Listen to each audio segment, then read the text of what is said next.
The security camera installation should have been simple. Mount the device, run the cables, configure the network settings. But as I crouched in our home office, threading Ethernet through the wall, I heard my wife's voice drift from the kitchen with that particular tone she reserved for conversations she thought were private. "You're my favorite student, Tyler." Her laugh carried a musical quality I hadn't heard in months. "Those abs of yours are quite the distraction during office hours. I am Walter Blackwood, 44 years old, information technology consultant, and apparently the husband of a woman who discusses student anatomy with the enthusiasm she once reserved for weekend plans with me."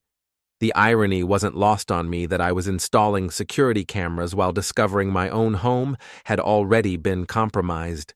My wife, Dr. Elise Blackwood, had announced her volunteer position at the university 6 months ago, with the kind of righteous fervor typically reserved for missionary work. "I want to give back to the community," she'd declared, adjusting her new blazer in our bedroom mirror. "These young people need guidance, mentorship, someone who cares about their future." Apparently, she cared deeply about at least one future in particular. I finished mounting the camera and descended the ladder with the deliberate calm of a man who'd just watched his marriage transform into a case study. The kitchen conversation had ended, replaced by the sound of Elise humming while preparing what I assumed was her usual Tuesday evening salad. She'd developed quite the health regimen since beginning her volunteer work, trading our shared dinners for lighter fare that wouldn't interfere with her increasingly frequent evening commitments. "How's the camera project coming along?" she asked, without turning from the counter. Her auburn hair was styled differently lately, shorter and more sophisticated. Professional. "Making progress," I replied, testing my voice for any tremor of revelation. "Should have the whole system operational by weekend." "That's nice, dear. I'll be working late again tonight. Tyler needs extra help with his research project." Tyler. 22 years old, according to the university directory I'd already accessed from my laptop. Business major with a minor in communications and, apparently, a major in capturing the attention of married faculty volunteers. His social media profiles painted the picture of a young man whose primary qualifications seemed to be an impressive physique and a schedule flexible enough to accommodate extensive after-hours mentoring sessions. "Research project," I repeated, loading the words with just enough curiosity to sound supportive rather than suspicious. "Community development initiatives. He's quite passionate about making a difference." Elise turned, offering me the smile that had convinced me to propose 8 years ago. It still worked, which made the current situation considerably more complicated. I nodded and retreated to my office, where I spent the evening configuring camera angles and contemplating the mathematics of betrayal. The numbers were straightforward enough: 6 months of volunteer work, 3 late evenings per week, countless text messages from study group coordinators, and one 22-year-old student whose research apparently required intensive one-on-one guidance from my wife. The following morning brought coffee and the kind of domestic normalcy that felt increasingly theatrical. Elise prepared her usual breakfast while discussing her day's schedule with the casual efficiency of someone whose deceptions had become routine. Faculty meeting at 10, lunch with the volunteer coordinator, then office hours until 6, she recited, checking her phone between sips of coffee. "Tyler's presenting his preliminary research findings today. I'm quite proud of his progress." "I'm sure you are." I folded my newspaper with deliberate precision. "What exactly is his research focus?" "Community engagement strategies for young professionals. How to build meaningful connections that transcend traditional boundaries." She gathered her materials with practiced efficiency. "It's quite innovative, actually. Tyler has some fascinating insights about relationship dynamics." I'm certain he does. After Elise departed for her day of academic altruism, I spent 20 minutes reviewing our joint credit card statements. The charges painted an interesting picture: frequent coffee purchases at the campus cafe, dinner receipts from restaurants I'd never visited, and several transactions at a boutique hotel downtown. All during hours when Elise was supposedly engaged in volunteer activities. The hotel charges were particularly enlightening. Tuesday and Thursday evenings, consistently for the past 2 months, always for 3-hour intervals. Either my wife had developed an unusual fondness for expensive lobby coffee, or her mentoring techniques had evolved beyond traditional academic boundaries. I called my office and rearranged my afternoon schedule. Some investigations require professional attention. The campus proved smaller than expected. A collection of brick buildings arranged around manicured lawns where students moved between classes with the unhurried confidence of people whose biggest concerns involved assignment deadlines and weekend plans. I located the volunteer services building without difficulty and positioned myself at a coffee shop across the street with clear sightlines to the main entrance. Elise emerged at 2:30, accompanied by a young man whose physical description matched Tyler's social media photographs exactly. They walked together toward the parking area with the kind of casual intimacy that suggested extensive familiarity. When he placed his hand on her lower back while opening her car door, I understood that my wife's volunteer work had indeed transcended traditional boundaries. They drove separately to the boutique hotel downtown, where I watched from my car as they entered together through the lobby's revolving door. Tyler carried a backpack that presumably contained his research materials, though I suspected his afternoon education would focus on subjects not typically covered in university curricula. I sat in my car for the full 3 hours, watching other guests come and go, while contemplating the precise moment when my marriage had transformed from partnership to performance art. When Elise and Tyler finally emerged, their body language suggested that his research project was progressing quite satisfactorily. That evening, Elise returned home with the satisfied exhaustion of someone who'd spent her day making a meaningful difference in a young person's life. "How was your faculty meeting?" I asked over dinner. "Productive. We covered several important initiatives." She seemed genuinely enthusiastic, which suggested that either she'd become an accomplished actress or she'd genuinely convinced herself that her activities qualified as community service. "And Tyler's presentation?" "Excellent. He's really grasping the concepts we've been working on together. I think he's ready for more advanced material." "I'm sure he is." The next morning, I made 2 phone calls. The first was to my friend Pete, who tended bar at an establishment frequented by university faculty and possessed the kind of comprehensive knowledge about local social dynamics that comes from years of serving drinks to people who talk too much. "Tyler Vance?" Pete's voice carried immediate recognition. "Yeah, I know the kid. Comes in here with different older women pretty regularly. Always well-dressed ladies, always paying for his drinks. Kid's got a type, if you know what I mean." "What type is that?" "The type with wedding rings and professional careers. He's like a specialist or something. Never seen him with anyone his own age."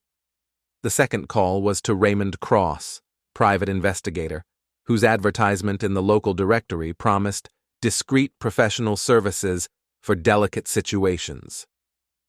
His office occupied the second floor of a downtown building that had seen better decades, accessed through a stairwell that smelled of industrial cleaning products and broken dreams. Raymond Cross looked exactly like someone who'd spent his career documenting other people's secrets. Thin, pale, with the kind of patient eyes that had witnessed enough human behavior to remain perpetually unsurprised. His office contained 2 chairs, a desk covered with file folders, and a coffee maker that appeared to be the room's primary source of both caffeine and ambient noise. "Matrimonial investigations," he said after I'd explained my situation. "Bread and butter of this business? Your wife's volunteer work sounds quite dedicated." "Apparently so." University types are interesting cases. They tend to intellectualize their behavior, create elaborate justifications for basic impulses. Makes the documentation more entertaining, from a professional perspective. He quoted his rates and timeline with the matter-of-fact efficiency of someone discussing grocery prices. 2 weeks for comprehensive surveillance, photographic documentation, and a detailed report suitable for legal proceedings or personal satisfaction, depending on my intended application. What's your goal here, Mr. Blackwood? Divorce proceedings, confrontation, or just confirmation of what you already suspect? I considered the question while Raymond's coffee maker gurgled in the background. Confirmation first, then we'll see what other options present themselves. Fair enough, I'll start tomorrow. Your wife's schedule seems quite predictable, which makes my job easier. I wrote him a check and shook his hand, officially transforming from suspicious husband to paying client in the private investigation business. The following 2 weeks passed with surreal normalcy. Elise continued her volunteer schedule with clockwork precision while I maintained my routine of work, home maintenance, and evening conversations about her meaningful community contributions. She seemed genuinely energized by her activities, often sharing stories about Tyler's progress and the satisfaction of helping young people reach their potential. He's really blossoming under proper guidance, she told me over breakfast one Thursday morning. Sometimes these kids just need someone who believes in them, you know? Someone willing to invest the time and energy to help them grow. That's very generous of you. It's rewarding work, Walter. I feel like I'm making a real difference in his life. I nodded and finished my coffee, wondering if she'd rehearsed that particular justification or if it had emerged spontaneously from whatever psychological mechanism allows people to reframe betrayal as benevolence. Raymond called on a Friday afternoon with the tone of someone who'd completed a particularly straightforward assignment. Your wife's volunteer work is quite comprehensive, he said. I have photographs, video footage, and a timeline that documents her teaching methods in considerable detail. When would you like to review the materials? This evening. Your office? Perfect. Bring cash for the final payment. I think you'll find the documentation quite thorough. I spent the remainder of the afternoon completing routine work tasks while contemplating the evening ahead. By 6 o'clock, I was climbing the familiar stairwell to Raymond's office, where he'd arranged a comprehensive presentation of my wife's extracurricular activities. The photographs were professionally composed and devastatingly clear. Elise and Tyler entering the hotel, emerging from her car at various locations around town, sharing intimate conversations over coffee, and engaging in the kind of physical contact that left no ambiguity about the nature of their relationship. The timestamps created a precise record of her deception, correlating perfectly with her claimed volunteer schedule. Your wife is quite affectionate with her students, Raymond observed with professional detachment. The young man seems very receptive to her teaching methods. The video footage was even more conclusive, capturing audio of their conversations during several coffee meetings. Tyler's voice carried the entitled confidence of someone who'd learned to monetize his physical attributes, while Elise spoke with the breathless enthusiasm of a woman who'd convinced herself that her desires aligned with humanitarian impulses. She's really invested in this mentoring relationship, I said, reviewing the final photographs. Quite invested. I documented 17 separate meetings over 2 weeks, including hotel visits, restaurant dinners, and what appeared to be shopping expeditions where she purchased clothing for him. Raymond assembled the materials into a comprehensive folder. Everything's organized chronologically, with location details and witness information where applicable. I paid his final invoice and drove home with the folder on my passenger seat containing enough documentation to end my marriage, destroy my wife's volunteer position, and presumably redirect Tyler's educational focus toward more traditional academic pursuits. Elise was preparing dinner when I arrived, humming the same tune I'd heard during that first overheard phone conversation. She looked up with genuine warmth as I entered the kitchen. "How was your day, dear?" "Educational," I replied, setting Raymond's folder on the counter between us. "I learned quite a bit about volunteer work." She glanced at the folder with mild curiosity. "What's that?" "Research materials," for a project I'm working on. That's nice. Tyler's coming along wonderfully, by the way. I think he's ready for some advanced instruction. We're planning an intensive weekend session to really focus on his development. I'm sure you are. I excused myself to my office, where I spent the evening reviewing Raymond's documentation and planning my next steps.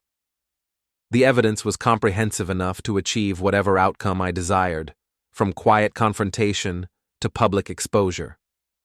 The question was no longer what my wife had done, but rather what I intended to do about it. The answer came to me while reviewing the university's event calendar on their website. The faculty appreciation dinner was scheduled for the following Friday evening, a formal gathering where Elise's volunteer contributions would presumably be recognized alongside other community-minded individuals. Dean Margaret Holloway would be in attendance, along with department heads, major donors, and various university administrators. It seemed like an appropriate venue for sharing my research findings. Monday morning arrived with the kind of crisp autumn clarity that makes decisive action seem not just possible, but inevitable. I spent the weekend reviewing Raymond's documentation and developing what I'd come to think of as my presentation strategy. The faculty appreciation dinner was 5 days away, which provided sufficient time for preparation and equipment acquisition. Elise departed for her volunteer duties with characteristic enthusiasm, mentioning that Tyler had requested additional mentoring sessions to prepare for an important academic milestone. I wished her well and spent the morning researching audio-visual equipment rental companies. The selection process proved straightforward. I needed a projector capable of high-resolution display, a laptop with reliable connectivity, and a presentation remote that would allow me to advance through slides from anywhere in the room. The rental company offered a complete package designed for professional conferences, which seemed appropriate for my intended application. "Big presentation coming up?" the technician asked while loading equipment into my car. "You could say that. I'm hoping to make quite an impression." "This setup should handle anything you need. The projector's got enough lumens to display clearly even in ambient lighting, and the wireless remote has a 100-foot range." I thanked him and drove home to begin assembling my materials. Raymond's photographs required careful organization to maximize their narrative impact, while the timeline needed formatting that would be clearly visible to an audience of academic professionals. The goal was not merely to document my wife's activities, but to present them in a context that would be immediately comprehensible to her colleagues and supervisors. The university's website provided helpful background information about the faculty dinner venue, including floor plans and technical specifications for their audio-visual capabilities. The banquet hall featured a permanent projection screen and sound system, with standard connectivity options that would accommodate my rental equipment without difficulty. Tuesday evening brought another of Elise's intensive mentoring sessions, which provided an opportunity to test my presentation setup without interruption. The slides advanced smoothly, the images displayed with crystal clarity, and the timeline created a compelling narrative arc that would be difficult to misinterpret or dismiss. I was particularly pleased with the final slide, which featured a photograph of Elise and Tyler leaving the hotel, accompanied by timestamp data and a simple caption: "Community service, Tuesday, 3:47 p.m. Sometimes the most effective presentations rely on understatement rather than elaborate commentary. Wednesday morning brought a phone call from Pete, whose bar had apparently hosted another of Tyler's educational outings the previous evening. "Your wife's student was here last night," Pete said without preamble. "Bought drinks for a table full of his friends, bragging about his private tutoring arrangement with some professor's wife. Kid was showing off text messages, talking about how he's got her wrapped around his finger. Interesting educational philosophy." "Yeah, well, the kid's got no filter when he's drinking. Kept going on about how easy it is to manipulate older women who think they're helping him. Real charming character." I thanked Pete for the information and added it to my growing collection of insights into Tyler's academic methodology. It seemed that my wife's favorite student possessed a more calculating approach to his educational advancement than she'd realized. Thursday afternoon I drove to the university to conduct reconnaissance of the faculty dinner venue. The banquet hall was currently being prepared for a different event, but the catering staff allowed me to examine the audio-visual setup and confirm compatibility with my rental equipment. "You're with tomorrow night's faculty dinner?" the catering manager asked. "My wife's being honored for her volunteer work. I wanted to make sure everything would be ready for a special presentation." "That's thoughtful of you. The AV system's pretty straightforward. Just plug in your laptop and you're good to go."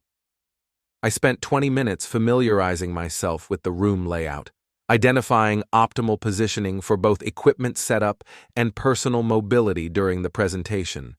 The head table, where Dean Holloway would be seated, offered excellent sightlines to the projection screen, while the room's acoustics would ensure that any audience reaction would be clearly audible throughout the space. Thursday evening, Elise returned from her volunteer duties with news of Tyler's continued academic progress. "He's really mastering the advanced concepts we've been working on," she reported over dinner. "I think tomorrow night's dinner will be a perfect opportunity to showcase how effective our mentoring program has become. I'm looking forward to it." Dean Holloway specifically mentioned how impressed she's been with the volunteer program's results. She's particularly interested in the intensive, one-on-one instruction methods we've developed. I'm sure she'll find them quite educational. Friday arrived with the kind of anticipatory energy that precedes significant events. I spent the morning confirming equipment functionality and reviewing my presentation sequence one final time. The slides were organized for maximum impact, beginning with innocuous documentation of Elise's volunteer schedule and progressing through increasingly intimate photographic evidence of her teaching methods. Elise spent the afternoon preparing for the faculty dinner with the careful attention to appearance that characterized her recent approach to university functions. She selected a navy dress that projected professional sophistication while remaining appropriately festive for a celebration of academic achievement. "Do I look appropriate for receiving recognition?" she asked, adjusting her jewelry in our bedroom mirror. "You look exactly like someone who's about to get everything she deserves."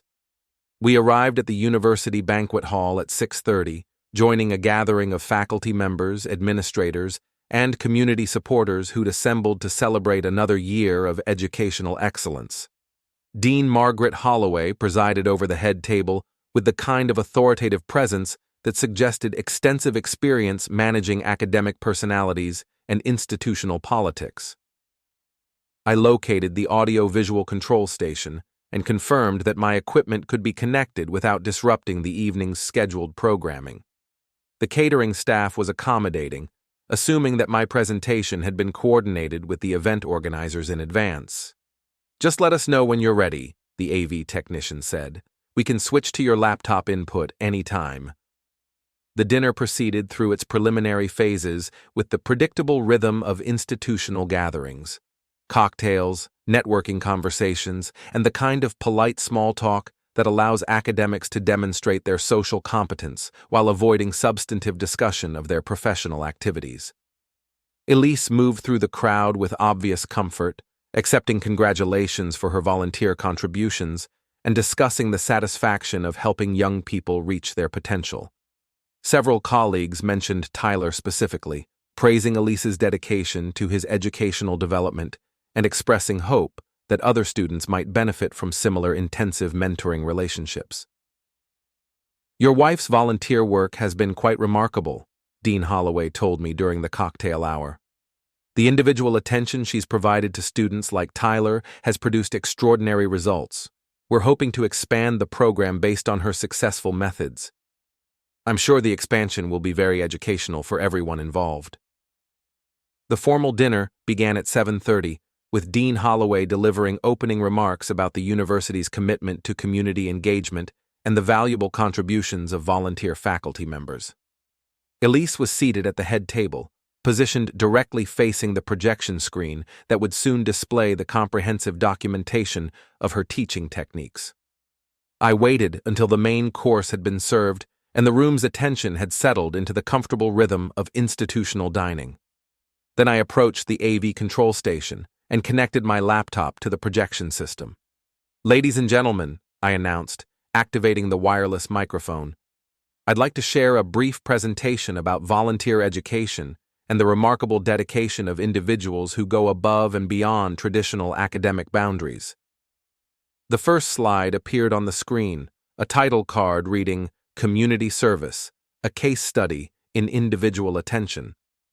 The audience settled into polite attention, expecting a standard tribute to volunteer contributions. The second slide displayed a photograph of Elise and Tyler entering the campus coffee shop with a timestamp indicating Tuesday afternoon. Innocent enough, consistent with normal mentoring activities. The third slide showed them leaving the coffee shop together, Tyler's hand resting on Elise's shoulder in a gesture that suggested familiarity beyond typical student-faculty relationships. I heard the first murmur of recognition from the audience.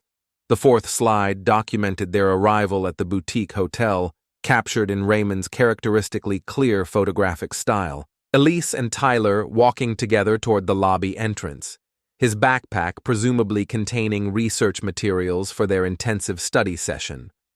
The murmurs grew more pronounced. I noticed Dean Holloway leaning forward in her chair, her expression shifting from polite attention to sharp focus. The fifth slide showed them emerging from the hotel 3 hours later, their body language suggesting that Tyler's educational experience had been quite comprehensive. Elise's fork halted halfway between her plate and mouth. The sixth slide featured a close-up photograph of Tyler's hand on Elise's lower back as he opened her car door, displaying the kind of intimate familiarity that typically develops through extensive personal instruction. The room had gone completely quiet except for the soft hum of the projection equipment. As you can see, I continued into the wireless microphone, some of our volunteer educators have developed remarkably innovative approaches to student engagement. The individual attention provided goes well beyond traditional classroom boundaries. The seventh slide displayed a timeline of hotel visits, restaurant dinners, and shopping expeditions, organized chronologically to demonstrate the consistency and frequency of these educational encounters. Dean Holloway's water glass remained suspended in her hand, forgotten. The eighth slide featured Tyler and Elise sharing what appeared to be an intimate conversation over dinner at a restaurant I'd never visited, despite being married to one of the participants. The dedication required for this level of mentoring is quite extraordinary, I observed. As you can see, the instruction takes place during evenings, weekends, and other times when traditional academic activities are typically suspended. The ninth slide showed them entering her car together after another of their educational sessions, Tyler's expression suggesting that his learning objectives were being met quite satisfactorily.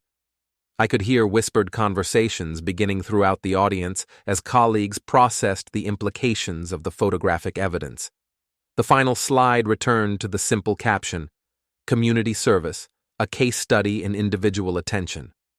Below it, I'd added a single line of text. Questions? I set down the microphone and returned to my seat as the room erupted in the kind of controlled chaos that occurs when academic professionals are forced to confront evidence that contradicts their institutional assumptions. Dean Holloway rose from her chair with the deliberate precision of someone who'd just watched a carefully managed situation transform into a public relations catastrophe. She approached the podium with the expression of someone calculating damage control strategies in real time. I think we should return to our scheduled programming, she announced, signaling for the AV technician to disconnect my presentation. But the damage was comprehensive and irreversible. The photographic evidence had been witnessed by faculty members, administrators, donors, and community leaders who would undoubtedly discuss the evening's revelations long after the banquet hall had been cleared and cleaned. Elise remained seated at the head table, her dinner untouched, staring at her hands with the expression of someone who'd just watched her professional reputation dissolve in real time. Around her, colleagues engaged in the kind of urgent whispered conversations that follow unexpected public revelations. I finished my dinner with genuine appetite, watching the social dynamics unfold with the satisfaction of someone who'd successfully completed a complex project within budget and timeline constraints. The remainder of the evening passed quickly.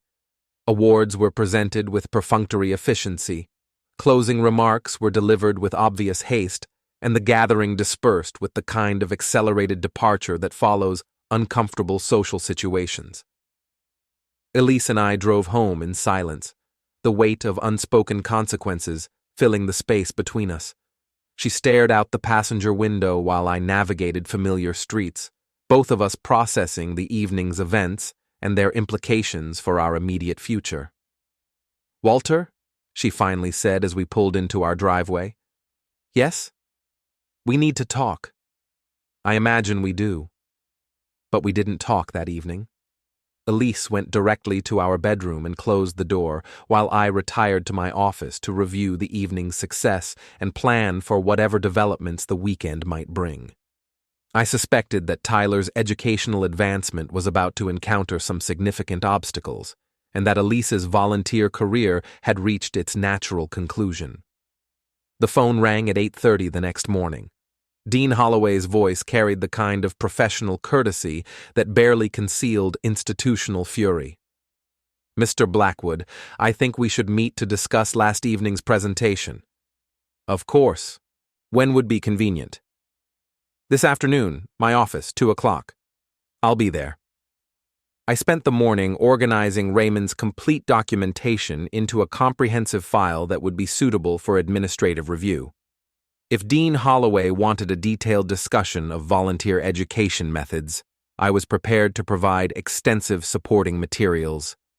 Dean Margaret Holloway's office occupied a corner of the administration building with windows that overlooked the campus quad, where students moved between classes in the kind of unhurried patterns that suggested the semester was proceeding according to schedule.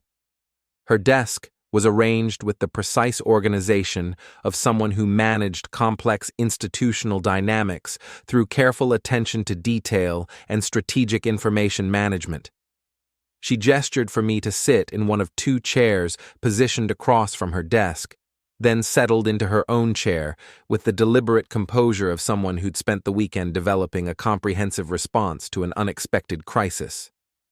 "Mr. Blackwood, I think we need to discuss your presentation at Friday evening's dinner." I thought it went quite well. The audience seemed very engaged. The audience was shocked. "Your wife's volunteer position has been suspended pending a complete review of her activities." That seems like a reasonable administrative response. Dean Holloway opened a file folder that presumably contained documentation related to Elise's volunteer work, though I suspected it was considerably less comprehensive than Raymond's photographic evidence. "I need to understand the scope of this situation," she continued. "How long have you been aware of your wife's relationship with Tyler Vance?" "I began suspecting irregularities about 3 weeks ago. The investigation took 2 weeks to complete." "Investigation?" I placed Raymond's complete file on her desk. "Professional documentation of my wife's volunteer activities. Everything is organized chronologically, with location details and corroborating evidence." She opened the file and began reviewing the materials with the kind of systematic attention that suggested extensive experience evaluating problematic faculty behavior. Her expression remained professionally neutral, but I noticed her jaw tighten as she progressed through the photographic evidence. "This is quite thorough," she said after several minutes. "I believe in comprehensive research before reaching conclusions." "Mr. Blackwood, I need to ask about your intentions regarding this material. Do you plan to pursue legal action, contact other university departments, or share this information with additional parties?" I considered the question while watching students cross the quad outside her windows. Young people pursuing their education through traditional academic channels, presumably without requiring intensive individual mentoring from married volunteer faculty members. My primary concern was documenting the situation and ensuring that appropriate administrative authorities were informed. Beyond that, I haven't made specific plans. "I see." She closed the file and leaned back in her chair. "I can tell you that Tyler Vance withdrew from his classes this morning. His academic standing was already precarious, and this situation has apparently motivated him to pursue educational opportunities elsewhere. That's probably for the best. Your wife's volunteer position has been terminated, obviously. The university cannot tolerate this kind of behavior from individuals who represent our institution in community settings. I understand. There's one additional matter we need to discuss. Dean Holloway opened another file folder. Tyler Vance was not your wife's only intensive mentoring relationship. That was unexpected.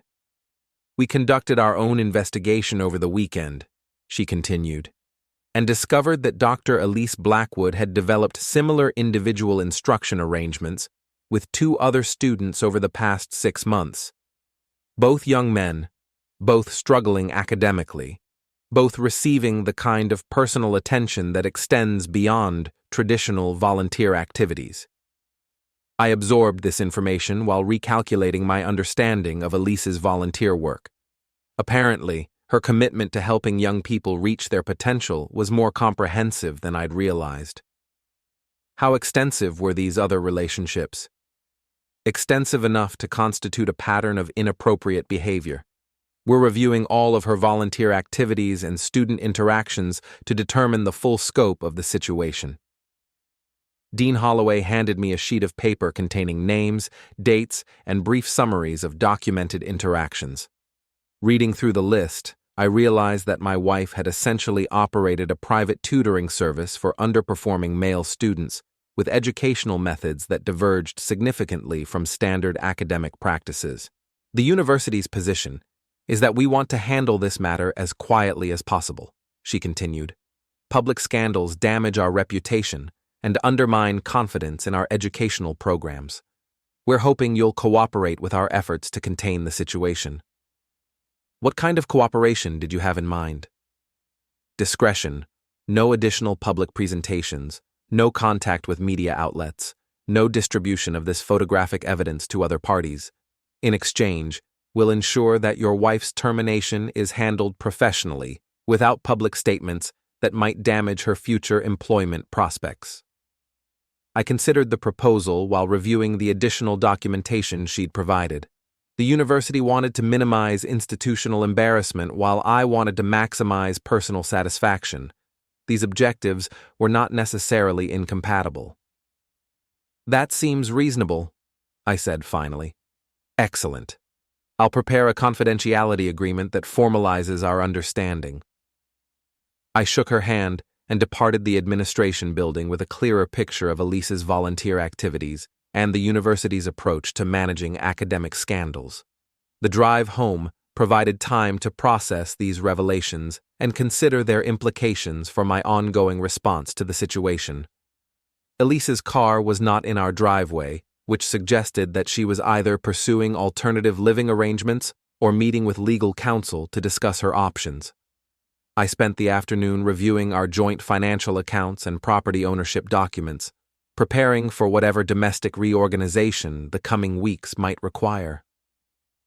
She returned at 6:30 with the subdued demeanor of someone who'd spent the day confronting the practical consequences of strategic decision-making. Her volunteer work had concluded abruptly, her university relationships had been severed, and her husband had documented her extracurricular activities with professional thoroughness. Walter, we need to discuss our situation. I agree. We sat in our living room with the kind of formal distance that characterizes conversations between people who've recently discovered they have fundamentally different understandings of their relationship boundaries. I suppose you're quite satisfied with yourself, she began. I'm satisfied that I documented the situation accurately and shared the information with appropriate parties. You humiliated me in front of my colleagues. You destroyed my volunteer position and damaged my professional reputation. I presented factual evidence of your activities.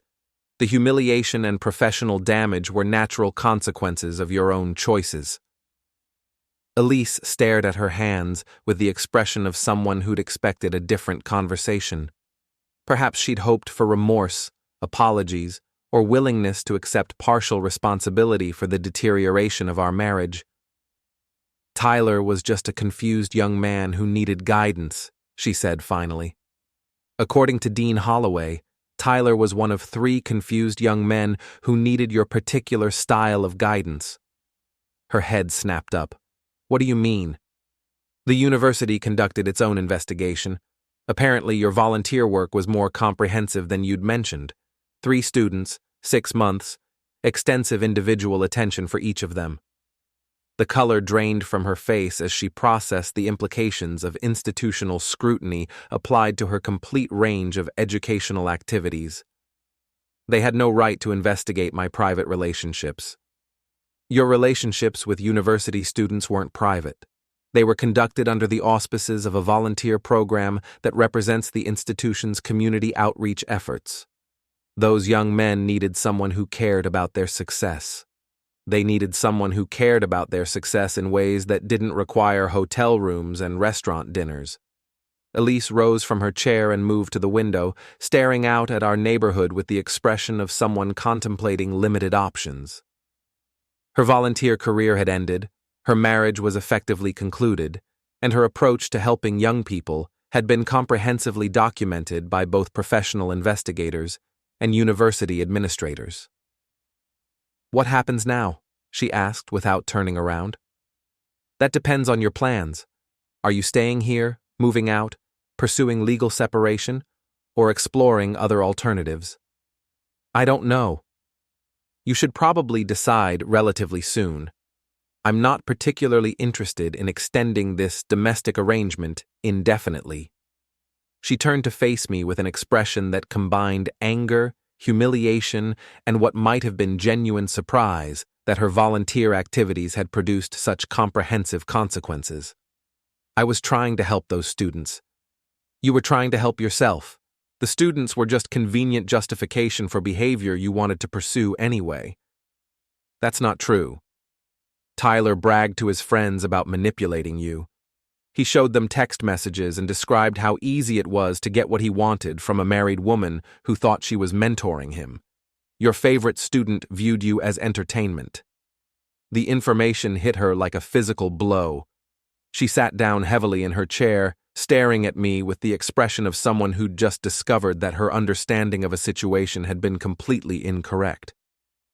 How do you know that? Pete heard him at the bar.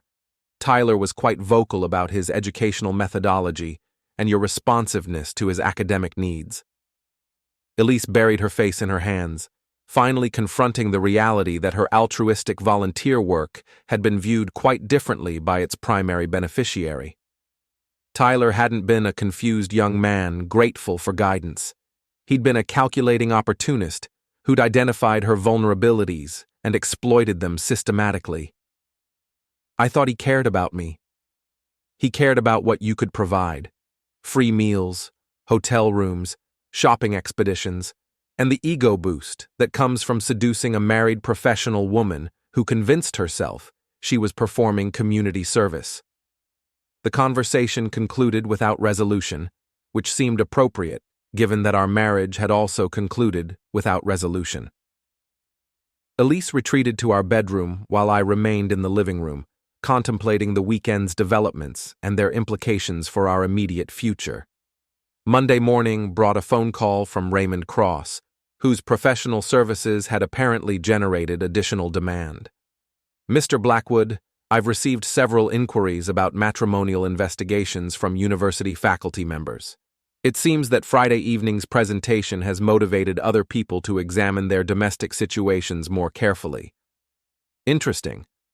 I thought you'd appreciate knowing that your case has become something of a cautionary tale in academic circles. Apparently, the volunteer program is being completely restructured to prevent similar situations. That seems like a positive development. Indeed.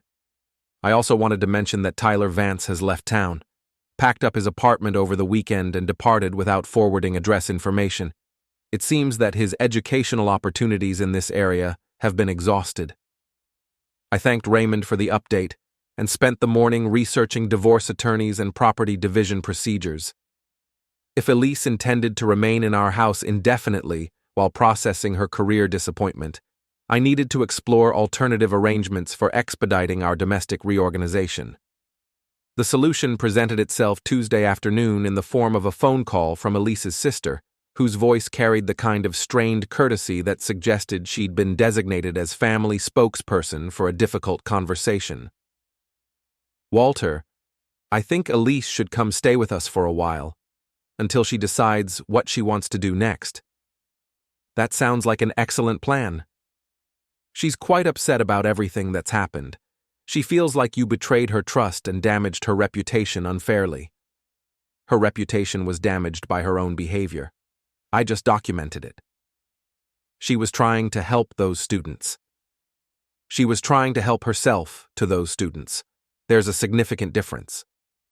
The conversation ended with arrangements for Elise's temporary relocation to her sister's house, where she could presumably process her volunteer experience and contemplate future career opportunities that didn't involve intensive mentoring of young men. Wednesday evening, I helped load her belongings into a rented moving truck, while she supervised with the subdued efficiency of someone who'd accepted that her current living situation had become untenable. Our marriage was effectively concluded, though the legal formalities would require additional time and professional assistance. "I hope you're satisfied," she said as we finished loading the last boxes. "I'm satisfied that the situation has been resolved clearly and completely. Those students needed someone who cared about them. They needed someone who cared about their education, not someone who cared about using them to justify personal desires." She climbed into the passenger seat of the moving truck without responding, and I watched them drive away with the sense of completion that comes from successfully concluding a complex project. The house felt different that evening, quieter, but also more honest.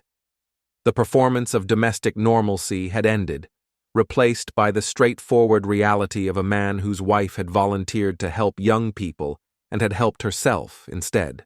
I spent the evening reviewing financial documents and planning for whatever legal procedures the coming months would require. The marriage was over, Elise's volunteer career had concluded, and Tyler had presumably moved on to educational opportunities that better matched his academic methodology. The security cameras I'd installed were still operational, though they were no longer necessary for documenting suspicious activities. Instead, they provided a comprehensive record of a house returning to the quiet routine of single occupancy, where the primary resident could focus on his own interests without wondering about the educational requirements of confused young men who needed intensive individual attention. Friday afternoon brought a final phone call from Dean Holloway, whose voice carried the satisfied tone of someone who'd successfully managed a potentially damaging institutional crisis. "Mr. Blackwood, I wanted to update you on our investigation's conclusion. We've restructured the volunteer program to include mandatory supervision, background checks, and specific protocols for student interactions. The changes should prevent similar situations from developing." That sounds comprehensive. "We've also decided to recognize your contribution to identifying these problems. Your presentation, while unexpected, helped us discover serious issues that might have continued indefinitely without intervention. I'm glad the information was useful. The university appreciates citizens who take initiative to protect our educational mission and institutional integrity." I thanked her for the call and returned to my afternoon routine of equipment maintenance and project planning. The volunteer program had been reformed, the problematic relationships had been terminated, and the educational environment had presumably been restored to appropriate professional standards. That evening, I sat in my quiet house, reviewing the events of the past month and their satisfactory resolution. Elise had discovered the rewards of volunteer work. Tyler had completed his education in relationship dynamics, and I had successfully documented a case study in community service that transcended traditional academic boundaries. The marriage was over, but the house was mine. The documentation was comprehensive, and the situation had been resolved with the kind of logical precision that comes from careful planning and professional execution. Sometimes, the most effective community service involves protecting educational institutions from volunteers whose altruistic impulses require intensive individual attention in hotel rooms and restaurants. I opened a bottle of wine and toasted the conclusion of Elise's volunteer career, Tyler's educational advancement, and my own successful completion of a complex investigation that had produced exactly the results I'd intended. 3 weeks after Elise's departure, I received an unexpected phone call that would transform my understanding of the entire situation. The caller identified herself as Jennifer Morrison, a graduate student in the university's education department, and her voice carried the kind of nervous urgency that suggested she possessed information she wasn't entirely comfortable sharing. "Mr. Blackwood, I need to talk to you about your wife's volunteer work. There are things you don't know about what really happened." We arranged to meet at Pete's Bar, a neutral location where Jennifer could share whatever information had motivated her to contact me. She arrived precisely on time, a serious young woman with the kind of focused intensity that suggested extensive graduate school training in analytical thinking. "I worked as a research assistant for Professor Gina Lasco," she began without preamble. "She's the faculty member who supervised the volunteer program where your wife worked." I knew the name. Gina Lasco had been mentioned in several university documents as the coordinator responsible for managing volunteer activities and ensuring appropriate supervision of student interactions. "Professor Lasco asked me to help her document volunteer activities for a research project about mentoring effectiveness," Jennifer continued. "I thought it was legitimate academic research, but I discovered that she was actually collecting information to manipulate and control the volunteers." "What kind of manipulation?" "She identified volunteers who developed inappropriate relationships with students, then used that information to blackmail them into more extensive inappropriate behavior. Your wife wasn't just having an affair with Tyler Vance, she was being coerced into it." I absorbed this information while recalculating everything I thought I understood about Elise's volunteer work. "Coerced how?" "Professor Lasco photographed your wife's initial interactions with Tyler, then threatened to report her to the university administration unless she expanded the relationship.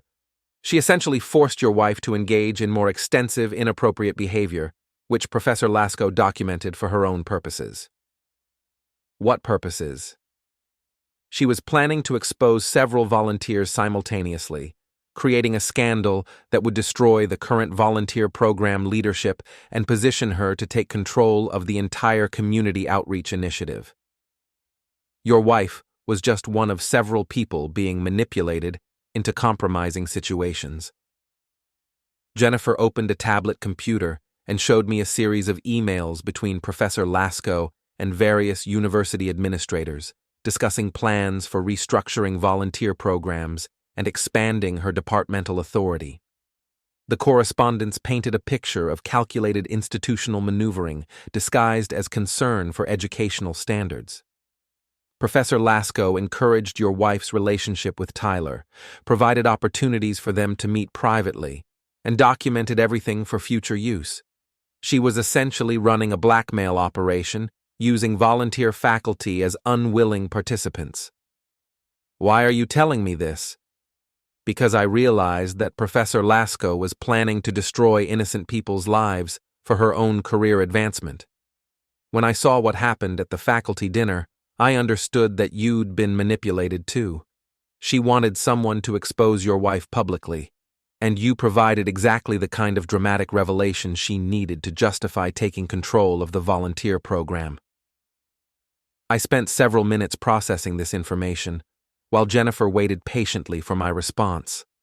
If her account was accurate, then my investigation and public presentation had been components of a larger scheme orchestrated by someone I'd never met for purposes I hadn't understood. "Do you have evidence of Professor Lasco's activities?" "Extensive evidence. Emails, photographs, recorded conversations, and documentation of her manipulation tactics. I've been collecting everything because I knew eventually someone would need to expose what she was really doing." Jennifer spent the next hour showing me Professor Lasco's comprehensive operation.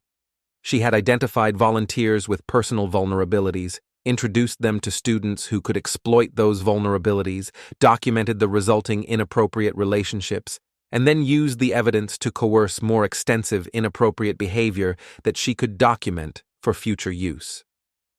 Your wife tried to end her relationship with Tyler several times, Jennifer explained, showing me text message exchanges.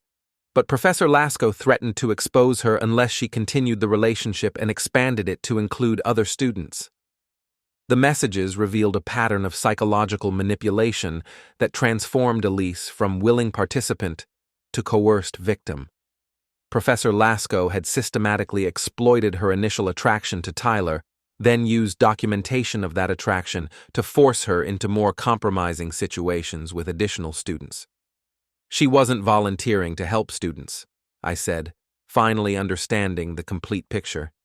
She was volunteering to help students initially.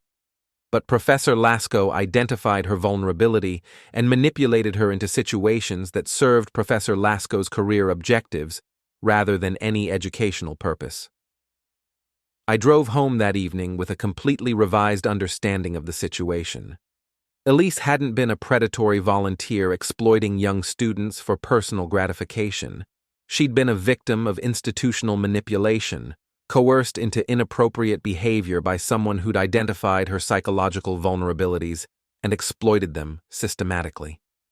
The realization was both enlightening and infuriating.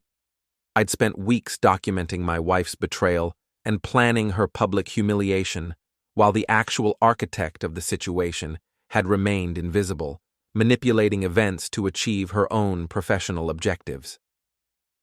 Wednesday morning, I called Raymond Cross and requested his services for a new investigation. Professor Gina Lasko, I explained, I need comprehensive documentation of her activities, both professional and personal. I suspect she's been manipulating university volunteers for her own purposes. Interesting development. What's your timeline? 2 weeks. I want everything you can find about her methods, her objectives, and her current activities. Same rate as before? Double rate. This is more complex than standard matrimonial investigation. Raymond accepted the assignment with the kind of professional enthusiasm that suggested he appreciated challenging cases that required creative investigative approaches. I spent the remainder of the week reviewing Jennifer's evidence and developing a comprehensive understanding of Professor Lasko's operation. She had essentially created a system for manufacturing scandals that would justify her assumption of greater institutional authority, using vulnerable volunteers as unwitting participants in her career advancement strategy. The following Tuesday, Raymond called with preliminary findings that confirmed Jennifer's account and provided additional disturbing details about Professor Lasko's activities. She's been running this operation for almost 2 years, he reported. Multiple volunteers, dozens of students, extensive documentation of inappropriate relationships that she orchestrated herself. The woman's like a scandal production facility. What's her current status? She's been promoted to interim director of community outreach, effective immediately. Apparently, the recent volunteer program problems created an opening for someone with her expertise in managing educational relationships. So she's being rewarded for creating the problems she was hired to solve. Exactly. Classic institutional manipulation. Create the crisis, then position yourself as the solution. Raymond's complete investigation revealed the full scope of Professor Lasko's activities. She had identified volunteers with personal vulnerabilities, matched them with students who could exploit those vulnerabilities, provided opportunities and encouragement for inappropriate relationships, documented the resulting behavior, and then used that documentation to coerce expanded inappropriate behavior that served her research and career objectives. Your wife was actually one of her more resistant subjects, Raymond explained during our final meeting. The other volunteers she manipulated were much more compliant with her demands. Your wife kept trying to end the relationships, which is why Professor Lasko had to escalate her coercion tactics. What kind of escalation? Threats of public exposure, professional ruin, and legal consequences. She told your wife that unless she broadened her student relationships, Professor Lasco would make sure she faced formal charges for inappropriate conduct and was barred from any future academic employment. I reviewed Raymond's documentation with the kind of systematic attention I'd previously applied to evidence of my wife's infidelity. The materials painted a picture of calculated psychological manipulation that had transformed multiple volunteers from well-intentioned community servants into unwilling participants in an elaborate career advancement scheme. "What's your recommendation for next steps?" Raymond asked. "I need to talk to my wife." "That should be an interesting conversation."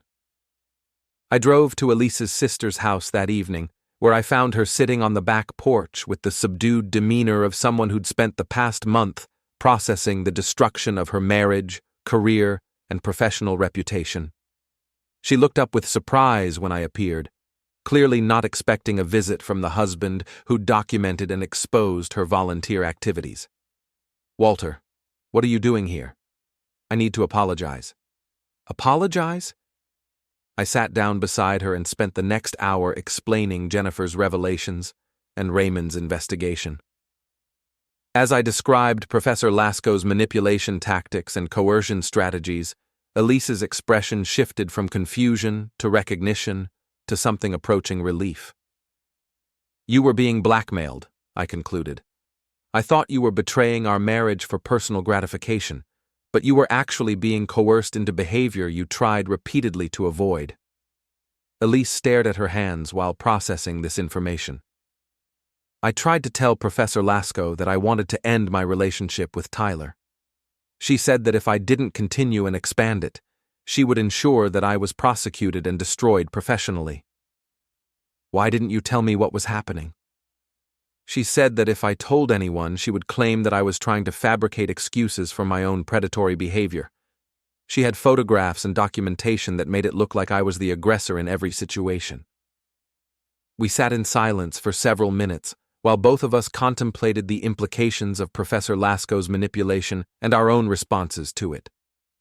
I had been manipulated into investigating and exposing my wife, while Elise had been manipulated into compromising behavior that destroyed her marriage and career.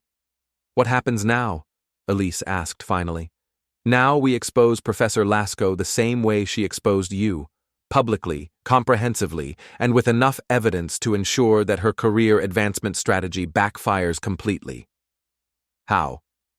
"She's been promoted to interim director of community outreach. The university is planning a reception next Friday to introduce her new leadership and celebrate the reformed volunteer program. It seems like an appropriate venue for sharing information about her research methods." Elise looked at me with the first expression of hope I'd seen from her in weeks. "You want to do another presentation?" "I want to do a presentation that exposes the real architect of the volunteer program scandal. Professor Lasco created this situation, manipulated multiple people into participating, and then positioned herself to benefit from the resulting crisis. She deserves the same kind of public recognition that you received." "What about us? What about our marriage?" I considered the question while watching the sun set behind her sister's house. Our marriage had been destroyed by manipulation and misunderstanding, but the foundation of trust and partnership might still be salvageable if we could address the actual source of the problem. "I think we should focus on exposing Professor Lasco first. Then we can discuss whether our marriage can recover from the damage her manipulation caused." Elise nodded and took my hand for the first time in months. "I want to help with the presentation. I want to make sure everyone understands what she did to me and the other volunteers." "That would be very helpful. You have first-hand knowledge of her coercion tactics that would be difficult for anyone else to provide." We spent the remainder of the evening planning our approach to Professor Lasco's reception. The event would provide an opportunity to present comprehensive evidence of her manipulation tactics to the same audience that had witnessed the destruction of her victims. This time, the presentation would focus on the actual perpetrator rather than the people she'd coerced into compromising situations. Professor Gina Lasco was about to discover that her scandal production facility had manufactured one final crisis, with herself as the primary subject of investigation and exposure. The university's reception for Professor Gina Lasco was scheduled for Friday evening in the same banquet hall where I'd previously presented documentation of my wife's volunteer activities. The invitation described the event as a celebration of innovative leadership in community outreach and an opportunity to recognize excellence in educational program management. I spent the week preparing a presentation that would provide the audience with a comprehensive understanding of Professor Lasco's actual innovations in community outreach.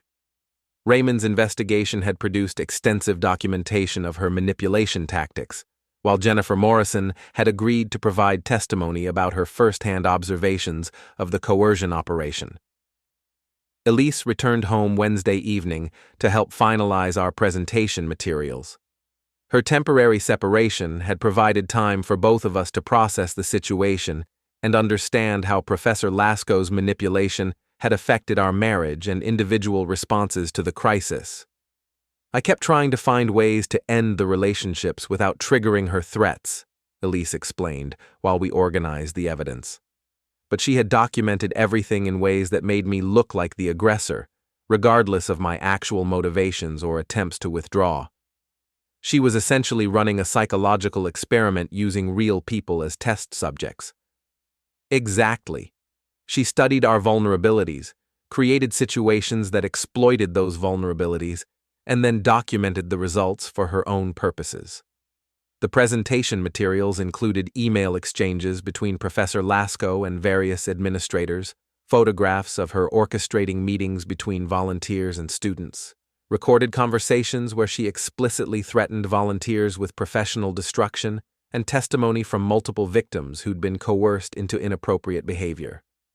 The goal is to demonstrate that she created the volunteer program problems as a strategy for advancing her own career, I explained to Elise.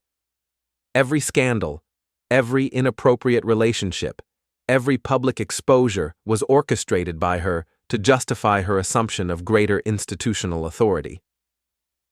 Thursday evening, we conducted a final rehearsal of our presentation in our living room, with Elise providing personal testimony about Professor Lasco's coercion tactics, while I presented the documentary evidence that supported her account.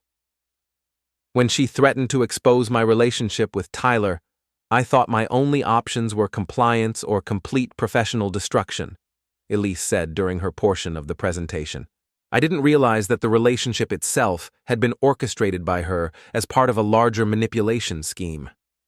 The evidence shows that Professor Lasco identified volunteers with personal vulnerabilities, introduced them to students who could exploit those vulnerabilities, and then used the resulting inappropriate relationships to coerce expanded inappropriate behavior that served her research and career objectives, I added, advancing through slides that documented her systematic approach.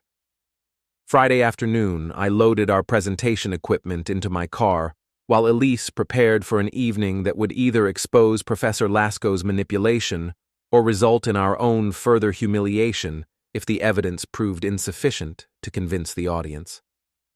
"Are you ready for this?" I asked as we drove to the university. "I'm ready to tell the truth about what happened. Whether people believe it or not is beyond our control." We arrived at the banquet hall at 6 o'clock, joining a gathering of faculty members, administrators, and community leaders who'd assembled to celebrate Professor Lasco's promotion and the reformed volunteer program that had emerged from the recent scandals. Professor Gina Lasco moved through the crowd with obvious satisfaction, accepting congratulations for her new leadership role and discussing her plans for expanding community outreach initiatives. She was an attractive woman in her early 40s, with the kind of confident professional demeanor that suggested extensive experience managing complex institutional relationships. "Your wife's former supervisor seems quite pleased with her career advancement," I observed to Elise. "She should be. She orchestrated the entire crisis that created this opportunity." Dean Margaret Holloway approached us during the cocktail hour, clearly surprised to see both of us at an event celebrating the resolution of problems we'd been involved in creating. "Mr. and Mrs. Blackwood, I didn't expect to see you this evening." We wanted to support the university's efforts to address volunteer program issues, I replied. We have some additional information that might be relevant to understanding what happened. What kind of information? Information about how the volunteer program problems were actually created, and by whom. Dean Holloway's expression shifted from polite curiosity to sharp attention. I think we should discuss this privately. Actually, I think it would be more appropriate to share this information with the same audience that witnessed the previous presentation. Transparency seems important when addressing institutional problems. She glanced around the room, clearly calculating the potential consequences of another unexpected presentation at a university social function. Mr. Blackwood, I hope you're not planning to disrupt this evening's celebration. I'm planning to provide information that will help everyone understand what they're actually celebrating. The formal reception began at 7:30, with Dean Holloway delivering opening remarks about Professor Lasco's qualifications and the university's commitment to maintaining appropriate standards in community outreach programs. Professor Lasco has demonstrated exceptional insight into the challenges of managing volunteer relationships, Dean Holloway announced. Her research into volunteer behavior and student interactions has provided valuable guidance for preventing future problems. Professor Lasco rose to accept recognition with obvious satisfaction, delivering a brief speech about her commitment to educational excellence and her plans for expanding volunteer opportunities under improved supervision protocols. The recent problems in our volunteer program have taught us important lessons about the need for careful oversight of community relationships, she said. I look forward to implementing new standards that will protect both our students and our volunteers from inappropriate situations. I waited until she'd finished her remarks, and the audience had settled into the comfortable rhythm of institutional celebration. Then I approached the podium and activated the wireless microphone. Ladies and gentlemen, I'd like to share some additional information about the volunteer program problems that Professor Lasco has worked so hard to address. The first slide appeared on the projection screen. Community Outreach, a case study in institutional manipulation. Professor Lasco's satisfied expression faltered as she realized that her celebration was about to become something quite different. The second slide displayed an email from Professor Lasco to a university administrator dated 6 months before the volunteer program scandals became public, outlining her research into volunteer vulnerability assessment and controlled relationship documentation. As you can see, I announced, Professor Lasco has been conducting extensive research into volunteer behavior, with particular interest in documenting inappropriate relationships for academic and professional purposes. The third slide showed a photograph of Professor Lasco meeting with Tyler Vance in her office, with timestamp data indicating that the meeting occurred before his relationship with my wife began. This photograph documents Professor Lasco's initial recruitment of Tyler Vance as a research participant in her volunteer manipulation study. The audience's attention had shifted from polite celebration to focused concern as they processed the implications of the photographic evidence. The fourth slide displayed text messages between Professor Lasco and Tyler, with explicit instructions for approaching my wife and developing a relationship that could be documented for research purposes. Professor Lasco provided Tyler with detailed guidance on how to identify and exploit my wife's psychological vulnerabilities, with the goal of creating a relationship that could be used for coercion and control. Professor Lasco rose from her chair with the expression of someone who just watched a carefully managed situation transform into a public catastrophe. The fifth slide showed email exchanges between Professor Lasco and my wife, with explicit threats of professional destruction if she didn't expand her inappropriate relationships to include additional students. When my wife tried to end her relationship with Tyler, Professor Lasco threatened to expose her unless she agreed to engage in more extensive inappropriate behavior with other students that Professor Lasco had selected for her research. Elise approached the podium and took the microphone with the steady composure of someone who'd spent weeks preparing for this moment. Professor Lasco told me that if I didn't comply with her demands, she would make sure I faced formal charges for inappropriate behavior and was barred from any future work in education, Elise said. She documented my early interactions with Tyler in a way that made me look like the instigator, no matter my real intentions or my attempts to step away from the situation. The sixth slide displayed recorded audio of a conversation between Professor Lasco and another volunteer, with clear threats and coercion tactics that demonstrated her systematic approach to manipulating community outreach participants.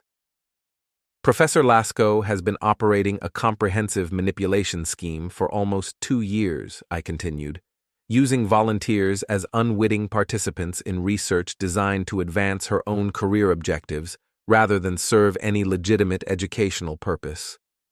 The seventh slide showed a timeline of Professor Lasco's activities, correlating her manipulation of volunteers with her applications for promotion and increased institutional authority. Every volunteer program scandal, every inappropriate relationship, every public exposure was orchestrated by Professor Lasco to create justification for her assumption of greater institutional control. Dean Holloway had risen from her chair and was approaching the podium with the expression of someone calculating damage control strategies in real time. The eighth slide displayed Professor Lasco's correspondence with other universities, describing her research methods and offering to implement similar volunteer manipulation programs at their institutions. Professor Lasco has been marketing her manipulation techniques to other educational institutions as innovative approaches to community outreach management. Jennifer Morrison approached the podium and accepted the microphone from Elise. "I worked as Professor Lasco's research assistant for 18 months, Jennifer announced. She asked me to help document volunteer activities for what I thought was legitimate academic research, but I discovered that she was actually collecting information to blackmail and control volunteers for her own purposes." The final slide returned to the simple title, Community Outreach, a Case Study in Institutional Manipulation. Below it, I'd added a single line of text. Questions for Professor Lasco? The room erupted in the kind of controlled chaos that occurs when academic professionals are forced to confront evidence that their institutional assumptions have been systematically exploited by one of their colleagues. Professor Lasco remained standing beside the head table, her expression shifting between anger, fear, and calculation as she processed the comprehensive exposure of her activities and their implications for her career advancement strategy. Dean Holloway reached the podium and signaled for the AV technician to disconnect our presentation, but the damage was comprehensive and irreversible. The evidence had been witnessed by the same audience that had celebrated Professor Lasco's promotion and the reformed volunteer program that had emerged from her manufactured scandals. "I think we need to adjourn this reception immediately," Dean Holloway announced, her voice carrying the kind of institutional authority that brooks no discussion. But the adjournment was irrelevant. The presentation had achieved its objective of exposing Professor Lasco's manipulation tactics to the university community and documenting her responsibility for the volunteer program crisis that had destroyed multiple lives and careers. Professor Lasco gathered her materials and departed the banquet hall with the rapid efficiency of someone who understood that her career advancement strategy had just collapsed completely. Around her, colleagues engaged in urgent conversations about the implications of the revelations and their responsibility for addressing institutional manipulation that had operated undetected for 2 years. Elise and I packed our presentation equipment while the remaining reception attendees dispersed with the kind of accelerated departure that follows uncomfortable social revelations. "How do you feel?" I asked as we loaded our materials into the car. "I feel like I can finally tell people what actually happened without worrying about being destroyed for speaking the truth." We drove home through familiar streets, both of us processing the evening's events and their implications for our marriage, careers, and understanding of the situation that had dominated our lives for the past several months. "What happens now?" Elise asked, as we pulled into our driveway. Now, Professor Lasco faces the same kind of professional consequences that her victims experienced, and we figure out whether our marriage can recover from the damage her manipulation caused. Do you think it can? I considered the question while looking at our house, which had been empty for a month, while we both processed the destruction of our relationship and the revelation of the forces that had actually caused that destruction. I think we should try. We were both victims of someone else's manipulation. That doesn't excuse all the pain we caused each other, but it does provide a foundation for understanding and forgiveness. Elise took my hand as we walked to our front door together for the first time since the faculty dinner that had exposed her volunteer activities and destroyed our marriage. I want to try too. Monday morning brought a phone call from Dean Holloway, whose voice carried the kind of institutional exhaustion that follows comprehensive administrative crisis management. Mr. Blackwood, Professor Lasco has resigned her position effective immediately. The university is conducting a complete investigation of her activities and providing support services for the volunteers and students who were affected by her manipulation. What about the volunteer program? We're suspending all volunteer activities, pending a complete review of our oversight procedures and safeguards. The program will be rebuilt from the ground up with new leadership and comprehensive supervision protocols. That sounds appropriate. The university would like to apologize for the institutional failures that allowed Professor Lasco's activities to continue undetected. We're implementing new policies to prevent similar situations from developing. I thanked Dean Holloway for the call and spent the morning reviewing our financial situation and planning for whatever domestic reorganization the coming months would require. Elise's volunteer career had been destroyed by manipulation, but her professional reputation could potentially be rehabilitated now that the actual circumstances had been exposed. That afternoon, Raymond Cross called with a final update on Professor Lasco's situation.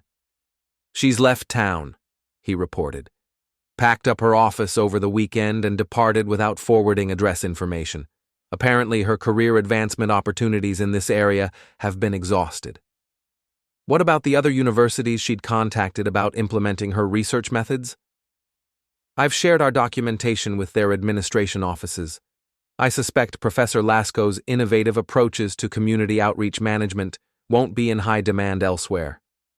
I thanked Raymond for his comprehensive work on both investigations and returned to the domestic routine of a man whose wife had returned home after a month of separation and mutual recrimination.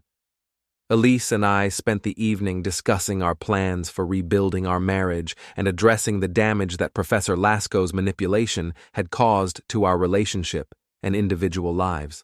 "I want to return to traditional teaching," Elise said. "No more volunteer work, no more community outreach, just straightforward classroom instruction with appropriate professional boundaries." That sounds like a reasonable career adjustment. What about us? How do we rebuild trust after everything that happened? We start with understanding that we were both victims of someone else's manipulation, and we work together to address the real problems in our relationship rather than the artificial problems that Professor Lasco created. We sat together in our living room, holding hands and contemplating the future of a marriage that had survived betrayal, investigation, public humiliation, separation, and the discovery that all of these experiences had been orchestrated by someone we'd never suspected. Professor Gina Lasco had disappeared, her career advancement strategy had collapsed, and her manipulation victims were beginning the process of rebuilding their lives and relationships. Sometimes the most effective community service involves exposing the people who exploit community service programs for their own purposes, regardless of the damage they cause to innocent participants. I opened a bottle of wine and toasted the conclusion of Professor Lasco's research career, the exposure of her manipulation tactics, and the beginning of our marriage's recovery from damage we'd never deserved to experience. The volunteer program scandals were over, but the real work of rebuilding trust and partnership was just beginning.